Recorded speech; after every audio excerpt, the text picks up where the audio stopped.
Good afternoon, good morning, good evening, whenever you're watching or listening to us. It is the IT Tech Talk Show with Michael and Chris. How you doing, Chris? Doing well. Happy holidays to you. Yep. We're releasing this at the start of the holidays here, and it's kind of a odd recording for me because I was doing a little bit of work, and then I had some technology issues getting into the platform, but I just realized we rarely record early in the morning or in the morning period. So yeah, we'll see if we get some voice cracks in there and things like that.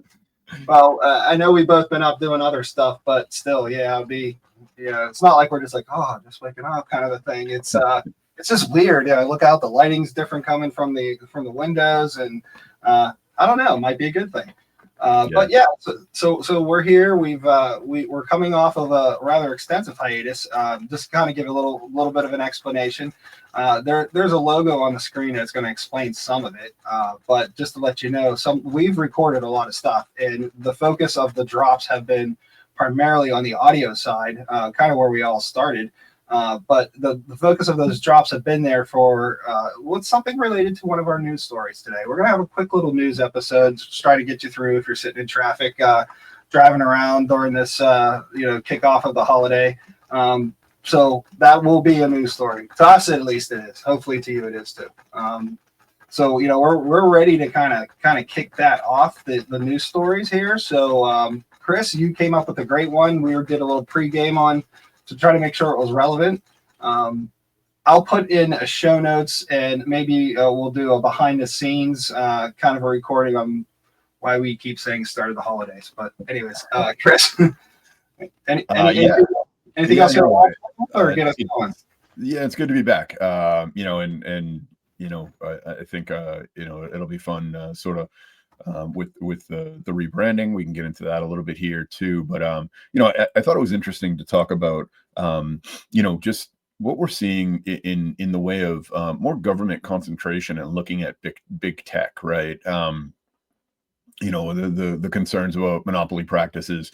We obviously saw just a few months ago that that the Justice Department, FTC, determined that Google was in fact a monopoly, the way that they have everything bundled and the way that their search is sort of driven by their products, and concerns about that. And it's interesting because certainly when we think about how search is affected and sort of how that's all tied into the products that we use from Google. I mean, I have a Gmail account. I'm sure you have a Gmail account, right? Most of us, it was the greatest thing. Probably 20 years ago when I got one, right? But yeah, so the concern around information being so isolated, and proprietary to Google, and then how it's being shared, more and more of that information is being sold. I just saw an article yesterday about how all of that data is aggregated, and nobody even realizes or cares what it is. It's just something to sell. Accept those terms and carry on, right? right, yeah, and you've got organizations out there that are essentially using that data however they want, but there's some scary things coming from that. Just watching a report where in Europe there was a massive concentration of soldier related data showing that they were going to like nuclear facilities and places where they would congregate quite a bit, and things like that are pretty scary. I still hold to, if you want to be secure, take your computer off the internet, right? So I don't think any of us can quite do that, but to those who can, cheers to you. But a couple of the big stories, the first one, Google Chrome, essentially it looks like they're going to be forced to sell off Chrome, the browser business, and it makes sense, right? So obviously Google is putting proprietary technology within the Chrome browser. Of course, they open sourced it. Microsoft uses it for the Edge browser and things like that. But the problem there is they have that proprietary code. The open source component, they're not showing any of that, and it's really just leading to a ton of data aggregation. Stuff that most people wouldn't want to have out. They were just caught with their incognito browser, essentially still collecting data, even though they say it's not going to. It's really interesting. I mean, I love the fact that Safari has the privacy filter built in now, where they obfuscate your IP address for websites unless you specifically ask them not to. So things like that are obviously being done. But then, of course, here we are on StreamYard, and Safari doesn't work on StreamYard, right? So, or vice versa, StreamYard doesn't work on Safari. So, that consistency across browsers is a long way to go. So I can see why this is being driven, but on the other side, the free market mindset of mine is to say, well, they built it, so how do we want to regulate that? If it's something that somebody put a ton of work and effort and money into. So it's really interesting. Be curious to see what happens with all this, who they sell it to. I mean, I guess a couple of suitors are even like Amazon and Meta. Yeah, I know, right? It's just kind of crazy to think that you go from one giant to the next. And I know, it's like, why would that shouldn't even be a thought, right? It should be some sort of something else, right? Yeah. I mean, all you're doing is putting it from one data aggregator to another, one ad-based company to two other, right? So yeah, I don't understand how or why that could be justified, but that's not our call to make. That might fail SEC scrutiny there. Right. So I think when I read about, or actually I heard about it first, I was listening to, it was an NPR story or something about it, and so that I dove in deeper, and I couldn't help but feeling a little bias, being a Microsoft guy, for my whole life. I've worked in the Microsoft ecosystem. And here's the thing that has happened is Microsoft's gotten antitrust after antitrust and all this, conglomerate over in Europe, the conglomeration laws and all the different things that I think it's Google's time, right? How often have you seen somebody other than Microsoft really get, teed up for the knockout because of a product being so successful that it becomes a problem for the government, right? So just look at one of the things that has happened recently because of the EU. This is happening with, my customers everywhere, is the decoupling of teams. Right. That's rulings they're saying, oh, you can't do that. You can still own the product and all that stuff, but you can't, just make it part of a suite of products, which Microsoft has been known to do since the dawn of time. Is like, here's a suite of products that helps you get across the line. And I think maybe it's this Google's turn to take a look at some of the things that they're doing. And again, not bashing Google, because I use Google stuff all the time, is that the Chrome browser is so pervasive in the world. Yeah. It's everywhere. It's actually part of products that you can get for like signage and kiosks and stuff like that. That's standalone products that other people have built upon. So I don't know. It's going to be interesting to see what happens. Yeah, I think it's curious too how a lot of this was generally driven by the EU, right? So you've got a lot of big tech that's been sort of hammered by the EU, but sort of been left alone by the US, and to your point, certainly, Microsoft got teams had to be split out for the EU, and they just said, you know what, let's make this easy and we'll split it out for everything. On the other hand, it's an opportunity for them to make more revenue because they're selling a separate product, right? So, right? Yeah, I mean, so there's that side of it too, and so yes, they were, adhering to the judgments that came down, but at the same time, they're going to spin it into some more gold, right? But it is interesting to see the uptick here in the States on some of these things, and it'll be curious to see how this unfolds over the next few months, because. There was another one that was just launched actually about Microsoft and some of the bundling practices, and I think this is going to evolve more into how copilots are bundled within, the M365 suite and some of those. And again, it comes down to, a company creating a product that, is it reasonable to take that product away, right? Or to force them to use it in different ways? And I mean, again, that's proprietary information. And, in this case, is it really, anti-competitive when, the software is designed to work specifically with Microsoft's other software?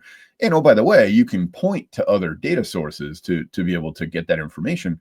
But is it really anti-competitive? Is it really against user privacy and things like that? That's a tough one for me. I found that one hard to imagine. I mean, granted, I get accused of being a Microsoft shill because I work there and stuff, but I think most folks realize that I do work with. I try to stay pretty balanced on all this. Sure. So it'll be curious to see, again, how that evolves. I mean, that's relatively recent. I think it just came out in the last week here. Yeah, for And then sure. the other one that's been rolling too is actually the FTC wanting to split Instagram off of Facebook, right? And sell that, or not sell it, but have the two companies split. And again, it's interesting now because you've got Meta, you've got Instagram, you've got Threads, all three very, very popular platforms that folks are using. And I would argue very different purposes for said platforms. I think that I mean, honestly, with Threads, I'm still trying to figure out how people engage on there because I don't see it. I mean, I don't either. The I tried. yeah, I mean, I still I post to it, but I mean, you see a large portion of folks, that I see popping up as followers, and they're just people that are followers on Instagram. And so, due to the nature of the way that tools are integrated, Yeah. it's almost difficult to uncouple them and have that sort of separation, right? Because I've got my personal and my professional accounts, and so having that separation is really a challenge sometimes. So I can see it, and there is overlap, I suppose, in the technology, but it'd be interesting to see how this all unfolds. Yeah. Question, Professor. Yeah.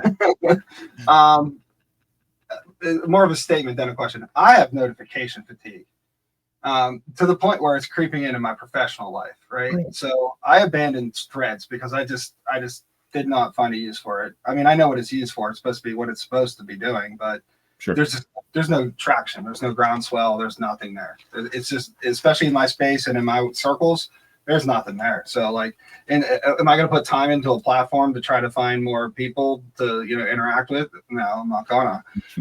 But then you look at, like you said, there's a Facebook, there's Insta spam, there's Twitter, there's Blue Sky, there's like all these different things, and I literally this weekend turned off notifications settings on my devices because I have notification fatigue. It's to the point where I swipe down and I hit just clear all, and I'm missing real important stuff because all that stuff's in there intermingled with each other. Right. And so, it's one of those things where, you feel like you don't want to have fear of missing out, but you also want to, make sure that like our messaging for the show and our, technology evangelism and such, we want to get out the word. But what does one do when there's all these platforms? None of them are really, like Facebook is basically, hey, you want the got ice cream cone with grandma. Or if you have a circle or a friend group or some sort of a group kind of thing, yeah, it kind of makes sense. It's a place to land and talk amongst yourselves in your space. I even stopped posting regularly on Facebook. I go and in my system shoots stuff out occasionally, like when we drop something. What do you feel with all this flux and stuff coming and going? This is the question to you, Professor. What is a good approach in this uncertain time of social, knowing that it is the leading thing, the short form and all the stuff that people do today is all on these apps? What's the middle ground to try to weather this and make it sustainable? Because like I said, I'm missing work stuff because I'm just it's so bad. What's your thoughts? Well, what I'm finding, and so I'm fairly active on social, as folks know, I think. What I'm finding though is the real true holy grail, if you will, right now. It's really LinkedIn, from a professional standpoint. Yeah. I get significantly more engagement on LinkedIn than I do on all the other platforms. I've got high hopes for Blue Sky. The rapid growth that we've seen. It looks like the original Twitter. I mean, it's almost a mirror of the original Twitter. Yeah. Sure. But again, I still think that for tech professionals, you're really starting to see, a lot of discontinuity in all of these social networks where, again, we've got Blue Sky, Twitter. I mean, personally, I've seen a pretty dramatic drop in followers on X, and I think that it has a lot to do with sort of this exodus to Blue Sky. And at the same time, I'm still not getting that engagement on Blue Sky that I was at one point, and I'm also looking for some of the content and topic related information, and I think because it's such an evergreen place for so many people that they haven't had the opportunity to be raised up within the aggregators, if you will, and we're not seeing that sort of I guess engagement that we had at one point. So really, I mean, the majority of my focus now just goes to LinkedIn, because it's a platform designed for multiple types of engagement, and when we look at just the inundation of messaging, as you said, you kind of just got to go clear them all. And I try to stay on top of the settings to make sure that I'm not getting stuff that doesn't really help me. But stuff gets lost even still on LinkedIn. Messages, opportunities to work with folks or mentorship and things like that. It just gets lost sometimes, and I feel bad because I try to be really responsive to folks. Yeah, and one of the only I agree with you. LinkedIn is my preferred from a business standpoint. The one thing I will say is that some people just even the inboxes get flooded with spam and stuff like that. But when you have somebody you really want to engage with, and you send them a message and say, "Hey, send a message to my email or set something up here. Here's my bookings," Right. And you don't hear back from them. It's just that tug and pull. Don't use LinkedIn as like, hey, this is we're going to primarily communicate. Right. Use it because there's written works, there's video works, there's audio works, there's blog posts, there's just regular LinkedIn posts. There's so much, and it's so fed and curated in such a way. I agree with you. That is my preferred as well. Yeah. And we keep mentioning X. You want to kind of dive a little deeper on X? I think we got a couple minutes before we talk on our last story here about you mentioned the exodus of X, and what does its future look like? Man, I don't know. Right now, it's kind of a cesspool. There's a ton of negativity on there, and I think the main focus group of folks who were using the platform for sports and technology and things like that. I mean, I think it's all been sort of just completely ground out by a lot of the political content, adult related content, stuff like that. That you can't even have like a reasonable timeline to go through. I mean, you've got an ad every other space, and then you've got you've got just junk showing up, negativity and stuff like that. So it's really hard to even go through anymore these days. Yeah, you're right. And you know what? I actually pulled it from my phone and my tablets. I think I love Twitter even when most people didn't get it. Like, so non-social people don't get the 140 characters, whatever the character limit. It's a place. It's a curation of a thought and engagement on that thought, and based upon the things you like and do. And that's what it was originally. I believe its intent was like, hey, here's something going on, or here's a thought, or here's something that I want to offer you, and let's talk about it. Now, it ranged everything, even back then, everything from political stuff all the way through banking and finance, and even the adult world was over there too. And hey, if that's your group and that's what you're following, good on you. That's your thing. You follow each one of your lanes. I'm following makers and fisher, woodworkers, metal workers, and I don't see that anymore. Yeah. And I think one of the things, the feedback, because after we talked about this a little bit earlier, and you're the one that got me kind of, hey, nudging me onto Blue Sky. Thank you for that. Well, we'll see.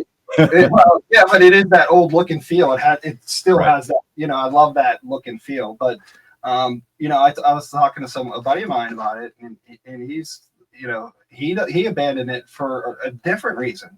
The uncertainty of how the platform is going to actually be made. Like, it's like, it got taken over from being Twitter. Now it's X, and it was like, oh, now you need to pay for a check. Now you need to pay to get views. If you want to edit your post, you have to pay for it. The squirreliness of how it's run as a business is abysmal. Yeah. You can't run a business that way. I mean, if you were to run an electric car company that way, how many people are going to buy your electric car? So why don't you treat this the same way it's treated? And it's to me, I was like, oh, that was lingering in my mind, and maybe I subconsciously, that's one of the things that led me to not like it. But yeah.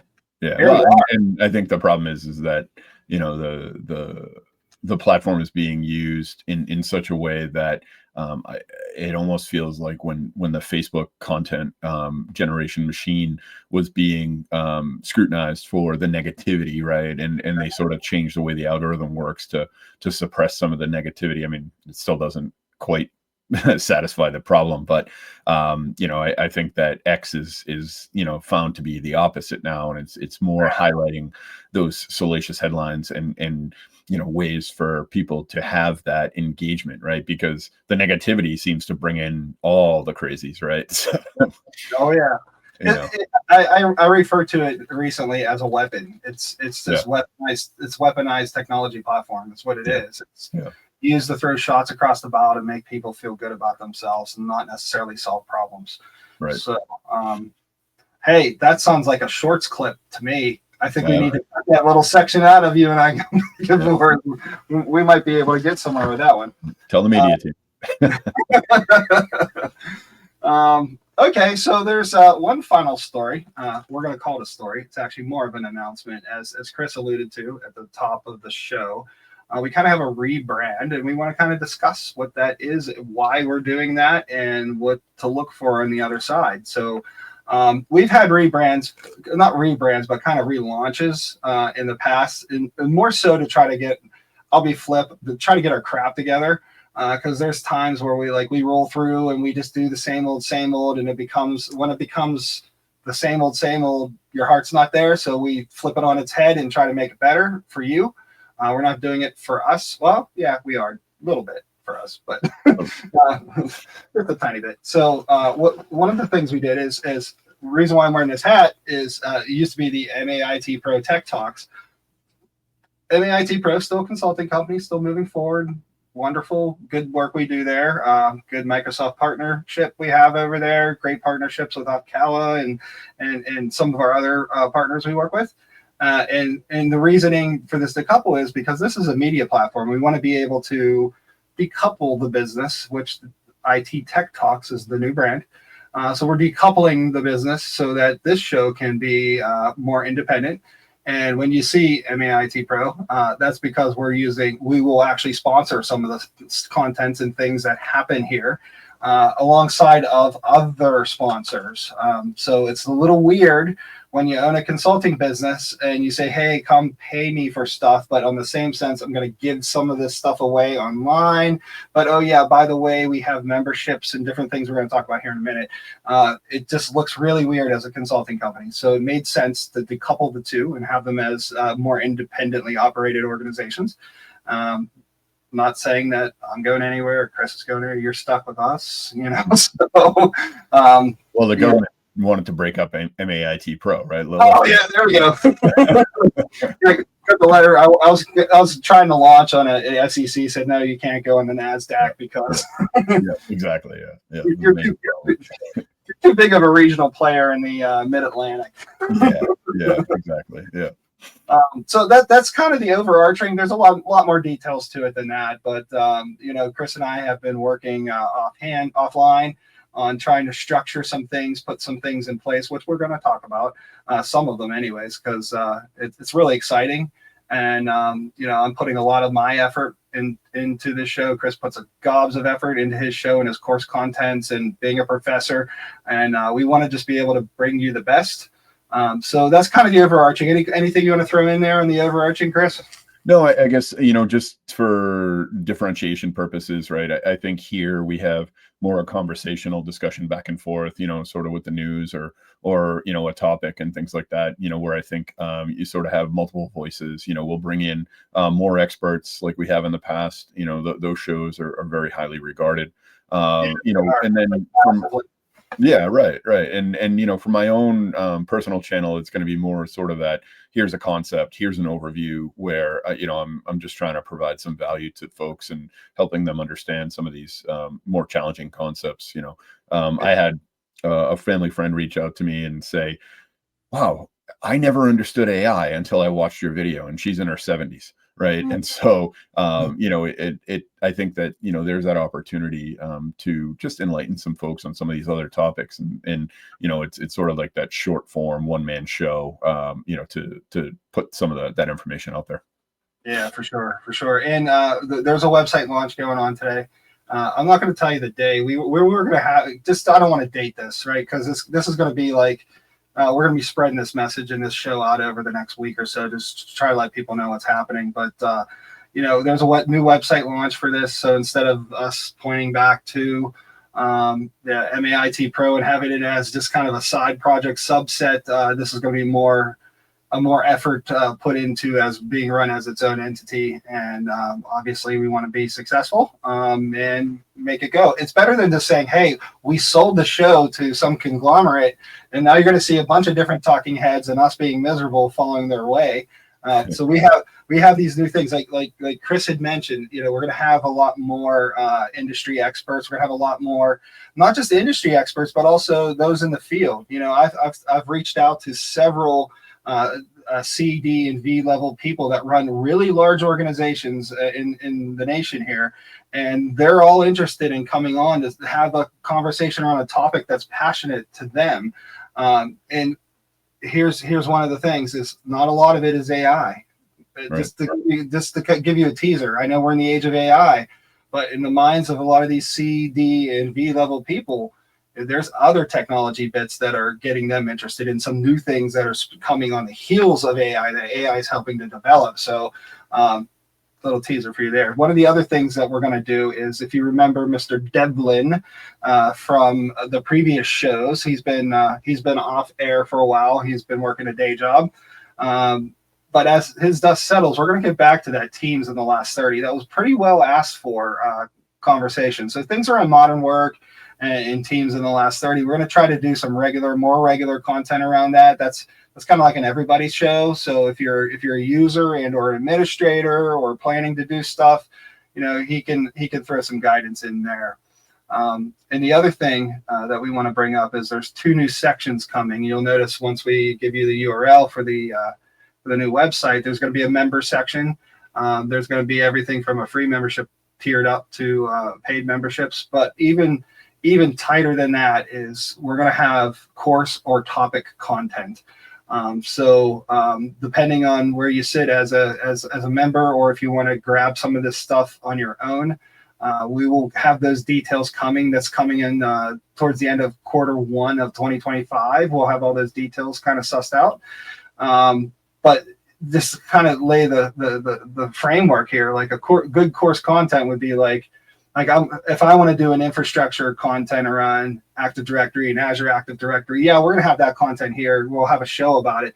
But if we want to do a deep dive screen share, how to deploy, a little bit more how to, a little more step-by-step, give you a little bit of nudge on the technical bits of it, we're going to have those. But we're also going to have some topic content. So one of the things that I always talked about in all the iterations of this show and all the iterations of my business, we're not just building IT, we're building IT professionals.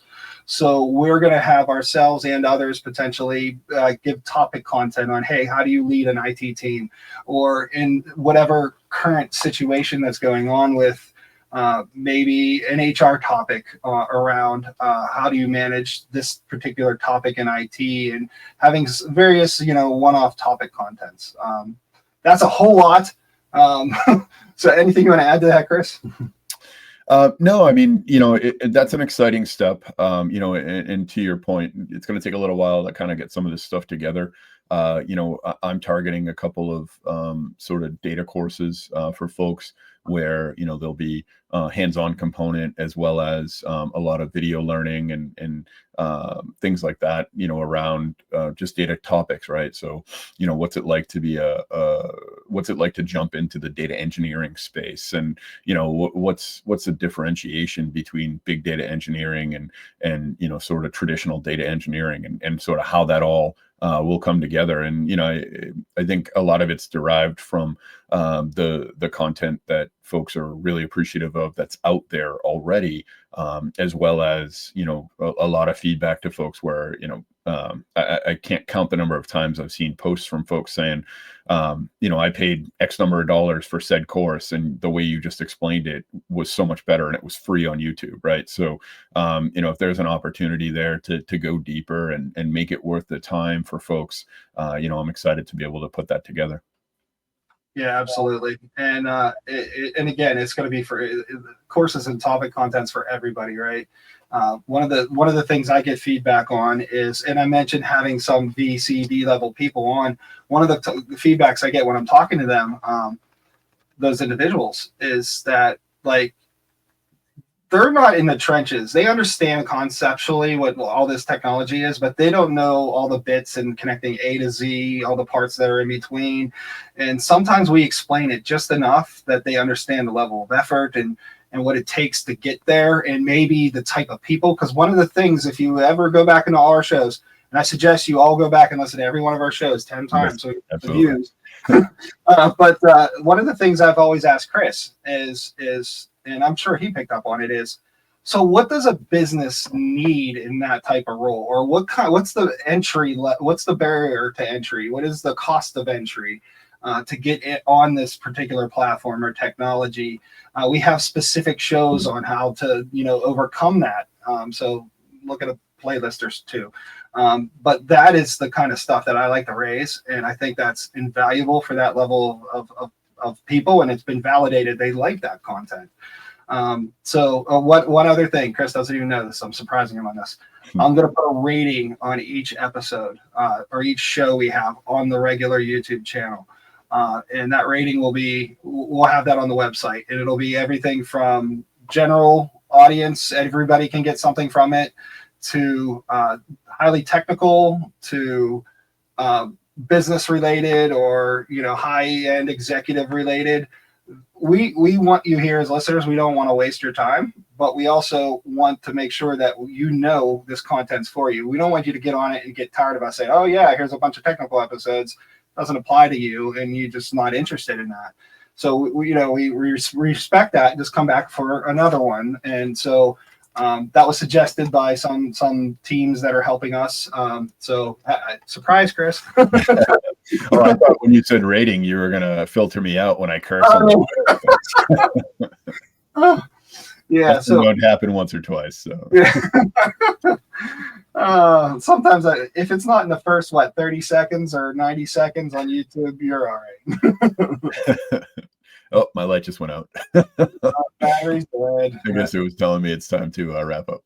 It is. It's time to wrap up. We are a couple minutes over. So again, as always, thank you, Chris. Thank you, listeners and viewers.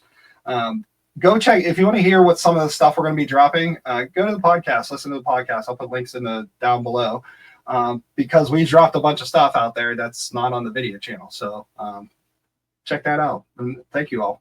We've got some video content coming out soon, right? That we've recorded. So keep an eye on the channel there as well. Yep. Oh, by the way, tell Matt it's out there on the video. Oh, okay, I will. Thank you all. Thank you, everyone. Have a good day, night, evening, wherever you're at, and we'll see you on the next one. Bye. Take care, guys.